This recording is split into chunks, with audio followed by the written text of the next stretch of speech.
अब आ ही गया है मेरे पास। अब नियरेस्ट में ही आ गया हूँ मैं शोरूम के, और वीडियो में आपको दिखाऊंगा। नहीं यार, बेल्ट की तो आवाज़ आ रही है, ये तो बेल्ट की है, कोई धक धक धक धक आवाज़ आ रही है यहाँ का इंजन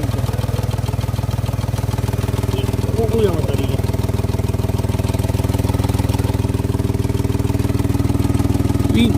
दुख दुख दुख दुख दुख दुख जो आ रही है, ये कहाँ से आ रही है यार। ये गाइस एक बार मैं अंदर से भी चेक करा देता हूँ, साउंड चेक करा देता हूँ, जैसे गाड़ी चल रही है तो कैसी आवाज़ इसके अंदर आ रही है। जैसे मैंने ये 4th गियर डाला हुआ है,